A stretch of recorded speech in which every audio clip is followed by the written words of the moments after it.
Hello, everybody, and thank you for tuning in to the Ron Paul Liberty Report. With us today, we have Chris Rossini, our co-host.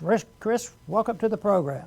Great to be with you, Dr. Paul. Good. We have a few interesting subjects today. We do want to talk about the information coming out and articles written about the Doomsday Book. And that sounds sort of really scary. But we'll talk about that. But before we do that, I want to visit for a few minutes on an article that appeared originally in the Birch Gold Group. And that is written by Brandon Smith, a person we know and follow because he's certainly down our alley on the monetary issues. But his point of his article today that I found interesting because there's more to it. It's nice to say inflation, print money, prices go up. But it does get a little more complicated than that because there are a lot of variables. And there is a position in Austrian economics about the subjective theory of values. So people can do what they want, and human action explains all that. So it's not ABC, and that's why the human action is important. That's why the Austrian economists don't depend on computers. The computer people just say, well, we'll take ABC, put them together and manufacture, and we know what the people are going to do. Well, they don't. They don't know that because people change their minds, and sometimes they prepare for war. The wars don't go well, all of that thing. But anyway, his argument in the article was that not everybody thinks of deflation.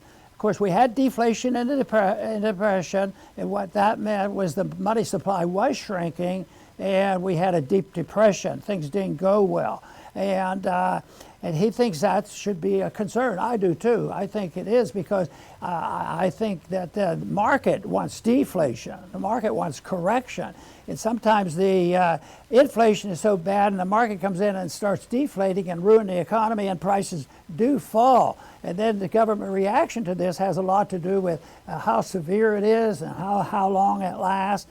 And yet, people should know about this, especially if they're in the investment business. But, in a way, it's related to stagflation. You have your inflation, and then you have a stagnant economy. You don't have to have a depression to recognize this. And it sometimes is used to confuse people and mix them up by making reports on inflation and deflation. But it's, in a way, it's an inflationary depression. I think people can understand that a little easier because you say, well, inflation is good, and our Fed is always saying it's not enough. That'll stimulate the economy. And right now they say, well, we can't slow it up. We gotta, raise interest rates and get involved. But the inflationary depression is a real thing because that's what was going on in, say, Venezuela and Zimbabwe, and that shows that the money supply is overwhelming, and the value of the dollar and the currency going down. So you have inflation of the money supply, and prices are sky high. At the same time, it doesn't do anything. The more they inflate, the worse the economy gets, and the slower it is, and then they end up with a depression. So that is something to be concerned about, and we don't know exactly what will happen.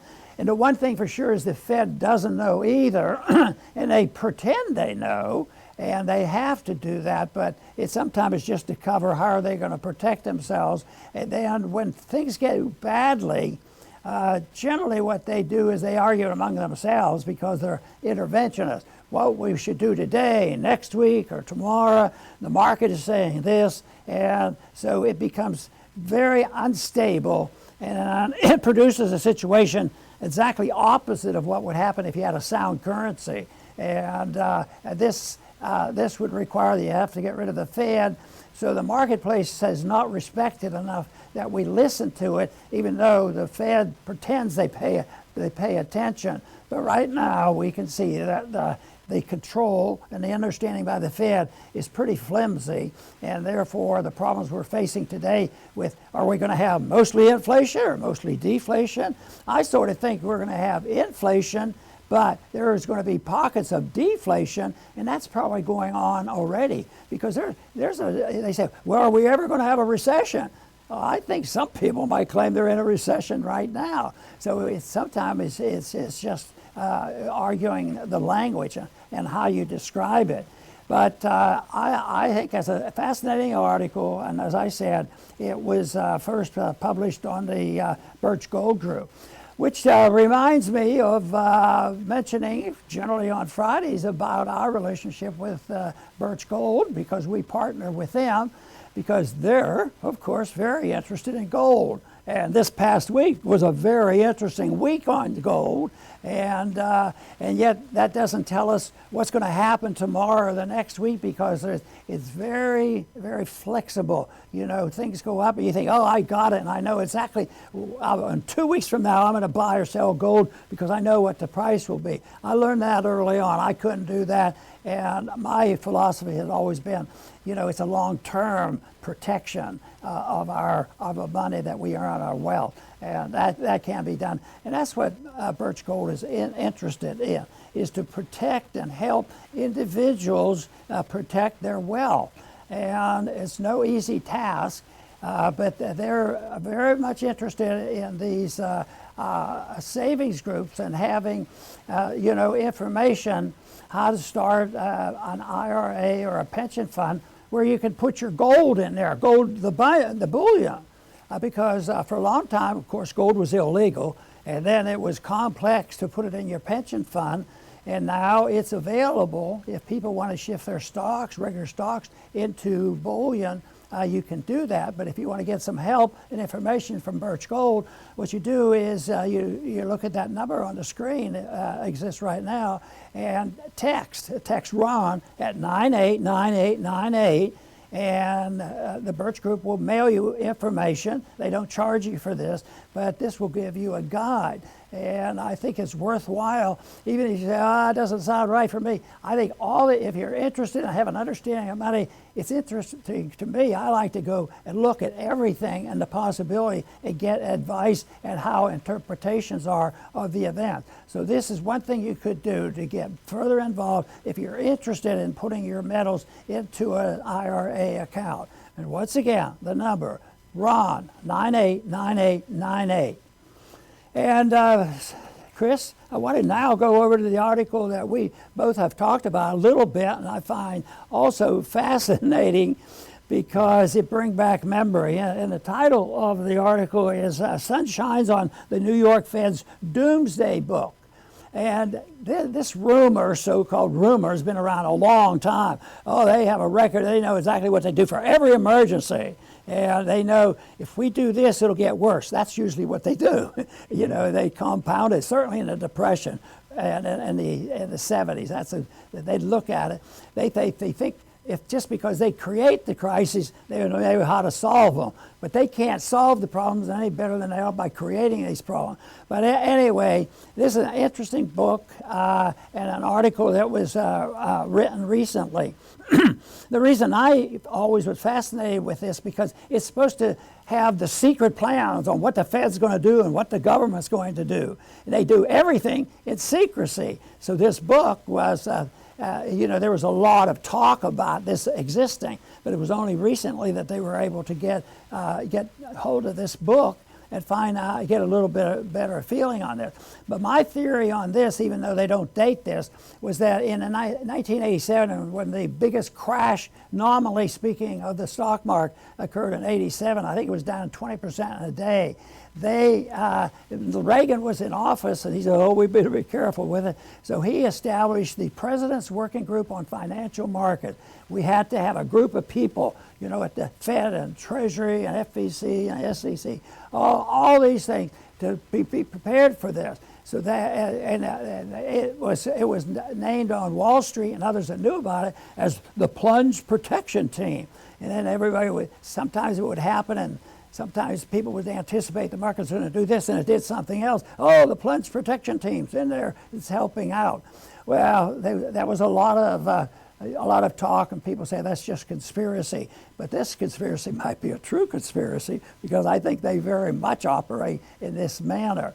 So that is what has been revealed. It's in the news, and I think it's a very important subject because it just does one thing. It complicates timing and how should you do your investments. But it also, to me, makes the point that you have to find something that protects the best manner possible when there's chaos in the media, and that is understanding the precious metals.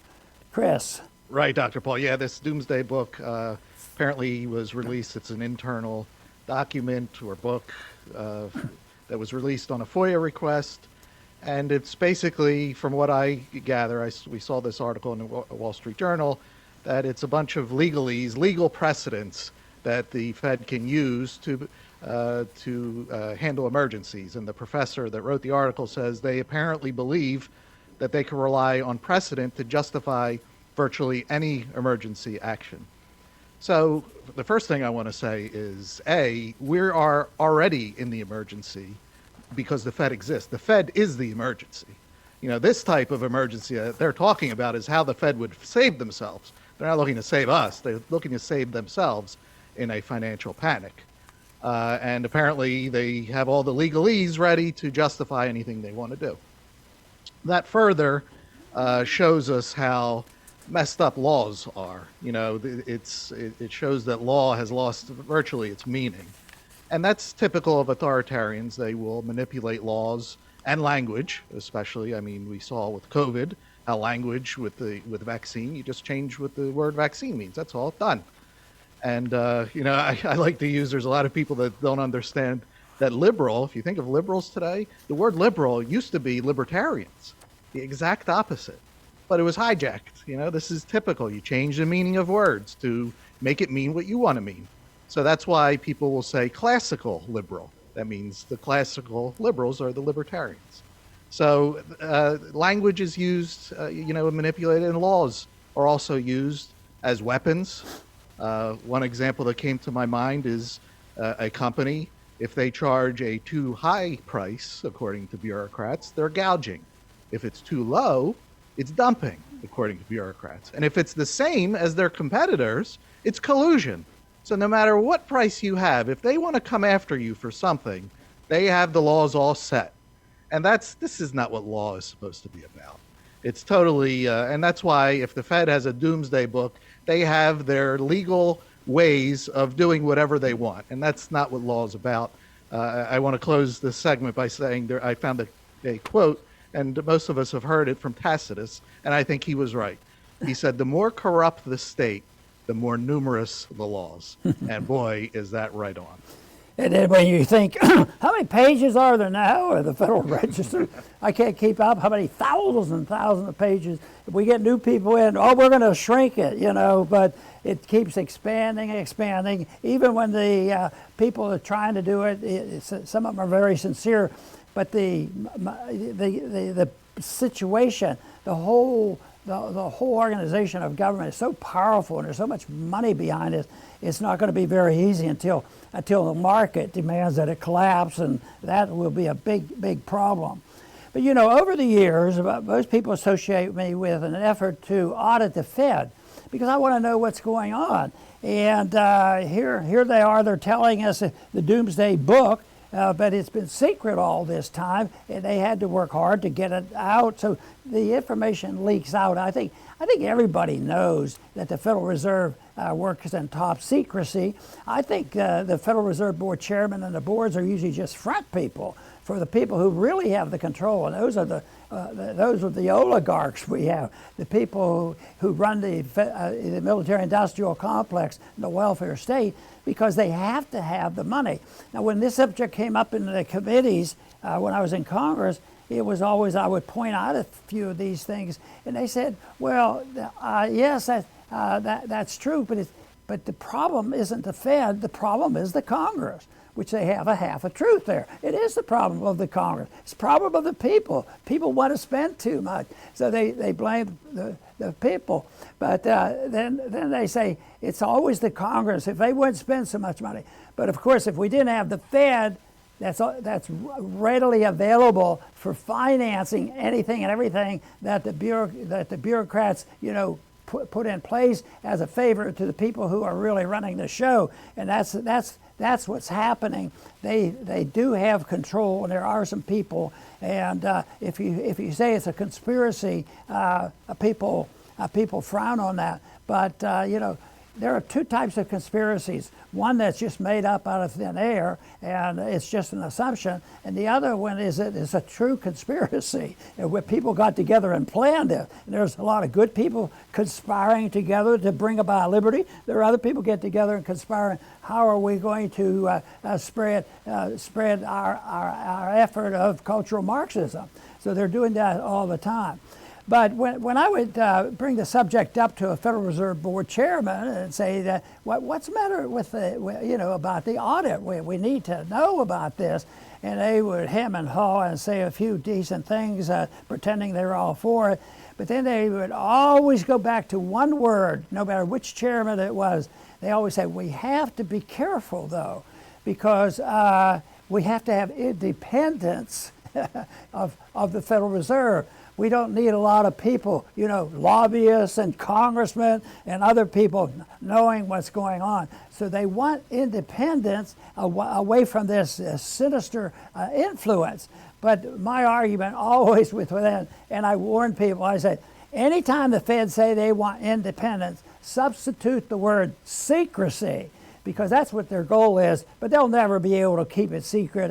As time goes on, it'll become more apparent, and the markets help tell us that, and they'll let us know as much as anything, even though the people who want to maintain this system, unfortunately, right now they're in control of the justice system and the police department, the people that want to come in and use the guns to enforce the system that we have. But conditions are getting rockier, and it'll be more necessary than ever that we know what the Fed has in store for us under what's generally outlined in the Doomsday Book. But it shouldn't be that complicated. It should be that we follow the Constitution, have honest money, and have decent people there, and a monetary system that does not allow counterfeiting.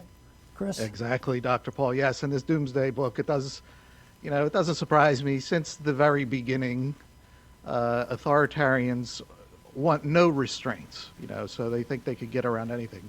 We've all heard of and know of the emperors and kings who said that they were divine, and that's it. That puts them above everything. But even when and the Soviets, they were outside. There was no laws. There were no traditions. There was nothing, no religion. Nothing was going to hold them back. And look, they were a blip on the screen when you look at it. 70 years, that's virtually nothing, and that's being propped up. They would have failed a lot sooner, even though they had no restraints on them. So it doesn't matter if you can get yourself above the law, because there is law that you cannot get yourself above, and that's all the natural laws. And that's what always, puts the nail in their coffin. Because like everybody, even authoritarians have to deal with limited resources. They don't have unlimited resources. So if they're spending all this time and resources going after Trump, those are resources that they're not using going after somebody else that may be against them, like a Musk or whatever. So they have to constantly make choices, and they constantly make the wrong choices. They go over here, but they're beaten over there. So even if they put themselves above the law, it's still not enough. And that's why central planning, authoritarianism, empires, they always fall. So even if they think they got the whole legal system beat, they in the end will be beat themselves. So that's a silver lining to all this. It's just ugly as all this happens, because we have a short time on this earth, and we have to deal with all these gangs fighting with one another. And from this book, on the Doomsday Book, there's a quote in here to try to describe how things can be smoothed out, and everybody will be happy. We'll modify our position, tell the people, have these plans. Don't let the people get to know what they are. It might panic them. But I want to quote one paragraph from this article. It says, while the Fed's flexibility is crucial, boy, that's an opening, during times of crisis, ensuring that its actions operate within legal boundaries is equally important. I had to laugh at that. You know, it starts off with a monetary system and something. The Federal Reserve System is totally it is illegal. It's technically legal by the law, but it violates everything in the Constitution and common sense and what was believed by the founders of this country. And as the authority that establishes its mandate, Congress can revise and modify those boundaries. It'll be taken care of because a lot of smart people are involved in planning the doomsday. But, you know, that's enough just to scare people to even have that word attached to it, doomsday. Well, politically, doomsday is being talked about realistically. It's not a secret conspiracy because just common sense tells us there's big problems ahead. And one number that I look at carefully because it's expanding exponentially and has a lot to do with settling the dispute on whose fault is it, is it the Congress or the Federal Reserve. It is the payment, the debt increase and the amount of interest that we're paying on the debt, growing exponentially, and it's going to get worse. It isn't just going up and down and maybe generally trend upward. It's skyrocketing right now, and there's a lot of blame to go around. And it's not just Biden. He contributed to and makes a mess out of things. But believe me, there's a lot of big spending Republicans that have supported some of these positions, especially the military-industrial complex, so often. But a lot of them, even the military-industrial complex, are smart enough. They're bipartisan. Oh yeah, this is bipartisan. Both parties were very enthusiastic about Ukraine. They didn't bother declaring war or anything, but we took it over, and we participated with NATO to invade Ukraine and all this nonsense. But the market is going to answer it, and it means that they better get busy, and they better come up, and they better get the right information if they want to deal with doomsday. Chris? Exactly, Dr. Paul. And yeah, so doomsday is, in general, it sells, it gets people's attention. And I see it, you know, there's a lot of doomsdayers that, you know, believe in freedom, but they think everyone is doomed. And I don't buy it. I think a global totalitarian government is a long shot at best. It shouldn't be feared, but you pay attention to it. And the reason I think that is because there are many competing factions. And they all have their own interests, their own ideology. So you'll have some that be like, oh no, this new world order, it's going to be by the elites.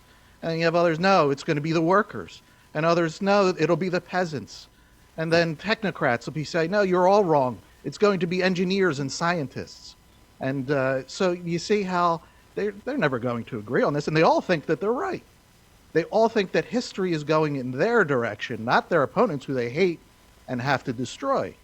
So it's not this one big globalist blob that we're up against. It's competing factions, which is good. Because if it was one big blob, then we'd be in trouble.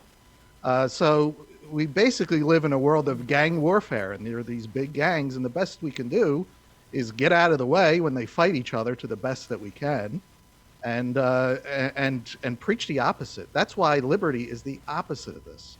You want limited power. It's when people have this great power that they do great damage. Only great big states that the people have surrendered to have all this power can create world wars. If power was limited, they wouldn't be able to. A street gang, you know, they're gangs too. They can't create world wars. They don't have the resources, and they don't have the people that believe, you know, that they should have all this power. So that's why we need to limit the scope of government. I'll finish up there, Dr. Paul, saying, you know, the liberty is available. The people just need to want it, and they have to see the benefits of it, and hopefully we help provide those benefits. You're exactly right, and it's good, I think, for you to know where the problems are, but you're open to what we suggest here, is that the answers are available to us. It's not like it's a strange mystery and we have to invent something brand new, but the difference between good and evil, between civil liberties and totalitarian, it's all understanding. It's understandable. But to me, the weird thing is is there's so much greater success on happiness and peace coming from a free society than from a totalitarian. And yet people still drift back and accept carelessly the authoritarians who promises them, nirvana, that everything is going to be okay, there will be no problems whatsoever. But I think that the conditions will get worse, but I think conditions are getting better for an understanding of the monetary system, the ideas of liberty, and I think that means that there will be a remnant who will pick up the pieces. I don't have the optimism of saying, one more election or two and we're going to have control of the Congress and we're going to reverse all this. I don't think that's going to happen. What they're going to do, though, is excuse me, I think what will happen is people will realize the difference, and we will see a day when we will have our way and we'll be able to excuse me, express ourselves for the cause of liberty. Please come back to the Liberty Report soon.